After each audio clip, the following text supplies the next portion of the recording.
pessoal, eu sou a professora Kelly e hoje nós vamos falar um pouco mais sobre o parnasianismo. O parnasianismo, que é uma estética um tanto quanto polêmica, que aconteceu no final do século XIX, exclusivamente sob a forma de texto poético. Por que polêmico? Porque o parnasianismo vai dar prioridade para a forma poética em detrimento do conteúdo. E no momento em que a sociedade passava por grandes modificações, como a Belle Époque, por exemplo, era natural que os escritores se preocupassem um pouco mais com a sociedade. Porém, os parnasianos, eles fazem justamente o contrário. Eles se voltam para o trabalho do texto e procuram essencialmente trabalhar a forma em detrimento do conteúdo, ou seja, questões sociais não serão abordadas. Aqui eu coloquei uma imagem de Apolo e as musas no Parnaso, né? Porque Parnaso era o local em que vivia o deus Apolo, deus da perfeição. Então vamos associar a perfeição do deus Apolo à perfeição formal do poema. E ali as musas conviviam com ele, né? O Monte Parnaso, que deu o nome da estética literária parnasianismo. Então o Monte Parnaso, então Deus Apolo, as musas, há um retorno à mitologia clássica? Sim, há um retorno à mitologia clássica greco-romana.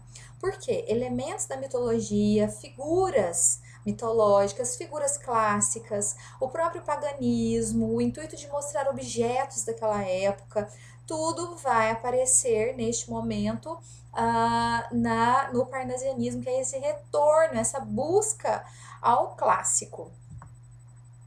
Bom, como eu falei, acontece no final do século XIX e no final do século XIX também, além do parnasianismo na poesia, acontecia o simbolismo também na poesia. Só que parnasianismo e simbolismo têm algumas diferenças muito evidentes. Veremos o simbolismo nas próximas aulas. Além disso, o realismo e o naturalismo se difere também do parnasianismo, principalmente pela forma, porque realismo e naturalismo estão inseridos no contexto da prosa e o parnasianismo na poesia, e também pela temática, já que o realismo e o naturalismo vão mostrar uma sociedade, né, cheia de problemas, uma sociedade cheia de intenções, né? Uma sociedade burguesa, uma sociedade diferente, uma sociedade que se compunha a partir de um viés científico, né? Muito bem analisado, muito bem colocado em relação às questões pontuais, né, do momento, final do século XX, do século XIX, começo do século XX, e o parnasianismo vai destoar desse discurso, mostrando um discurso que não tem profundidade ideológica, não tem uma profundidade social, e sim uma profundidade apenas em relação à forma.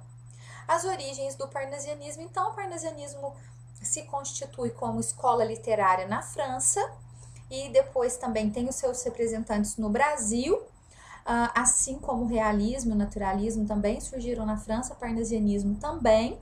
Tem como objetivo mostrar a questão do espírito positivista, cientificista, porém dentro de uma perspectiva em que não há críticas sociais.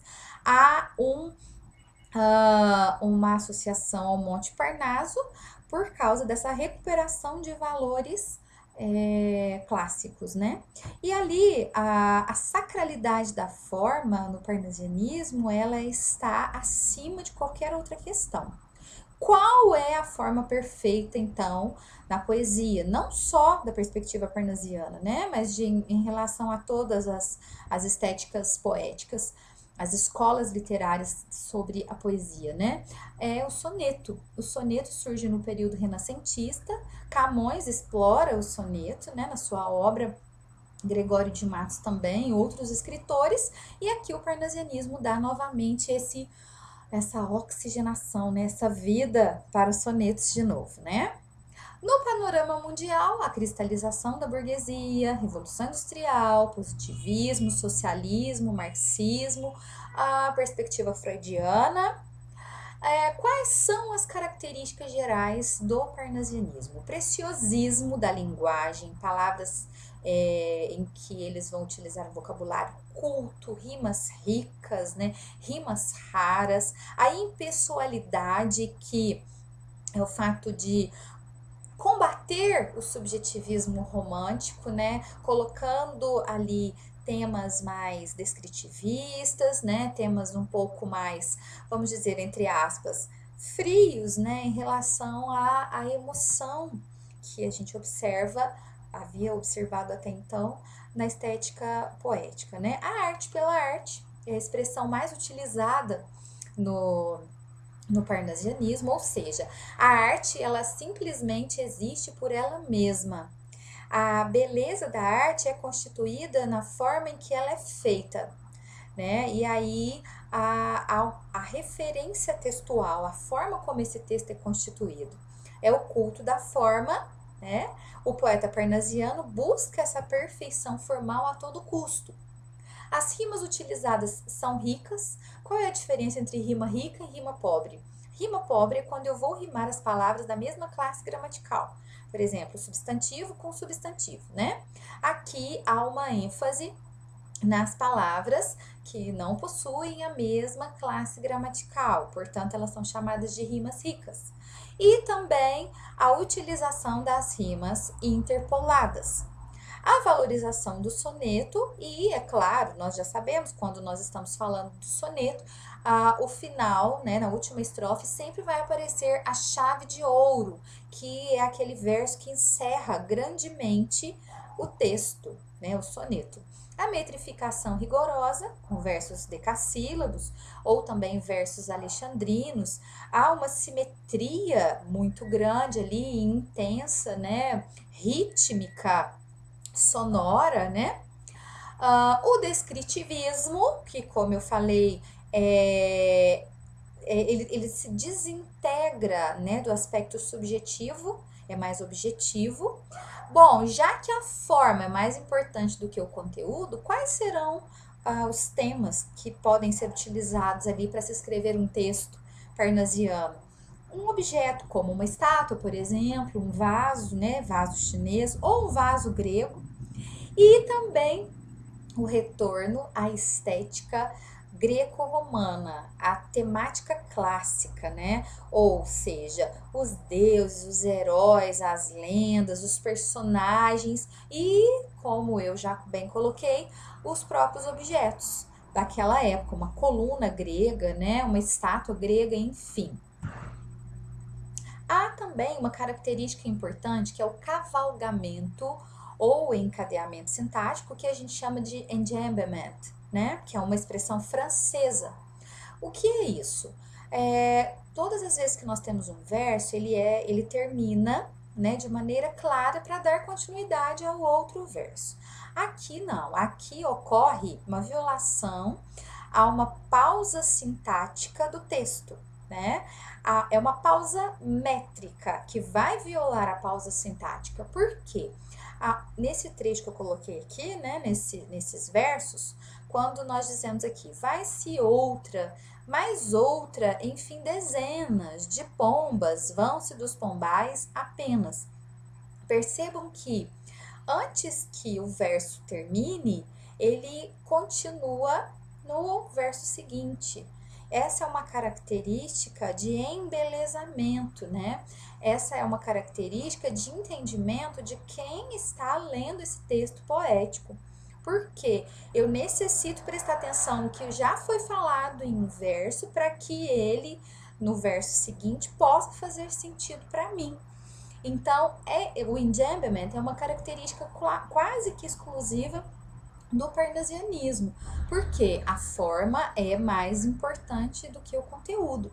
No parnasianismo, os poetas, eles costumam fazer uma associação, assim como o artesão tem a sua matéria-prima, assim como o escultor tem lá o mármore, né, como matéria-prima, a matéria-prima dos escritores é, portanto, a palavra. Então, eles vão lapidar a palavra para que a palavra se transforme em um texto, mas não é em qualquer texto. É um texto que tem uma beleza única, uma beleza singular, uma beleza ímpar. No Brasil, O panorama em que ocorre o parnasianismo, como eu falei, né, seguindo a perspectiva da Belle Époque, né, essa passagem do final do século XIX para o início do século XX. Então, o ciclo do café, a decadência da monarquia, né, o período de início da república, a abolição, o primeiro governo republicano no Brasil, né? E aqui são os três escritores mais importantes, Alberto de Oliveira, Raimundo Correia e Olavo Bilac, que constituem a chamada Trindade Parnasiana ou Tríade Parnasiana, né? Porque são escritores que representam toda essa esfera, né? Textual para nós, porque o parnasianismo, retomando o que eu disse lá no início, ele foi sim um tanto quanto polêmico, né? Porque não era qualquer um que seria capaz de escrever um texto assim tão bem elaborado, ao mesmo tempo que esse texto bem escrito, esse texto bem elaborado, não procurava demonstrar nenhuma preocupação social. Olha a quantidade de transformações sociais pelas quais o Brasil e o mundo estavam passando, e esses escritores se preocupavam mais com a arte, com a estética, né? Muito menos do que com o conteúdo. Desses três, Alberto de Oliveira é considerado o mais parnasiano de todos, porque ele vai integrar justamente todas as características parnasianas na obra dele. E o Olavo Bilac é o menos parnasiano, porque ele ainda tem traços do romantismo, ainda tem algumas características românticas na obra dele, né? O Raimundo Correia é um tanto quanto filosófico, ele também fica ali na linha entre os dois, mas ele tende mais para o parnasianismo do que para o romantismo, obviamente. Só o Olavo Bilac que tem ainda traços de nacionalismo, de subjetivismo, né? E é isso. Obrigada pela atenção, até a próxima!